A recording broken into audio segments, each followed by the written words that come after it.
Hi hello నమస్తే అందరికీ. అందరూ ఎలా ఉన్నారు? బాగున్నారా? ఇవాళ నేను చెప్పే టాపిక్ గురించి చెప్పాలంటే దానికన్నా ముందు ఆ వ్యక్తి గురించి చెప్పాలి. ఆయన గురించి చెప్పడం కూడా వర్ణించడం కూడా ఎలాగో నాకు అర్థం కావట్లేదు. ద ఫైటర్ అని చెప్పాలా, లేదంటే ద వారియర్ అని చెప్పాలా, లేకపోతే ద బాహుబలి అని చెప్పాలా?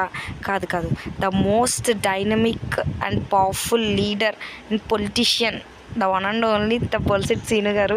మా నియోజకవర్గంలో బొలిశెట్టి శ్రీను గారు అంటే పవన్ కళ్యాణ్ గారు పరాయి వాళ్ళని కూడా మనవాళ్ళని భావించాలని చెప్పి నడుస్తూ ఉంటే దాన్ని తూచా చెప్పకుండా పాటించేవారే మా బొలిశెట్టి శ్రీనివాస్ గారు అనమాట. నిజంగా చెప్పాలంటే చాలామంది పేదవాళ్ళకి, నిస్సహాయులకి, ఎంతోమందికి రూలింగ్లో లేనప్పుడే చాలా హెల్ప్ చేశారు. వన్స్ రూలింగ్లోకి వస్తే ఎంతమందికి హెల్ప్ చేస్తారో ఒకసారి ఆలోచించండి. మనం ఓటేసేటప్పుడు మనస వాచ కర్మన ఆలోచించి ఓటేయాలి. ఎందుకంటే ఒక ఓటు విలువ మనకు 5 సంవత్సరాలు అనమాట. ప్రతి వ్యక్తిని పరిపాలించేవాడు నిజంగా నిజాయితీపరుడై ఉండాలి. అది మా బొలిశెట్టి శ్రీను గారు అనేసి చెప్పి మేము వేసాం. ఇప్పటికే అర్థమైంటుంది మేము ఓటు ఎవరికి వేసామో. Please to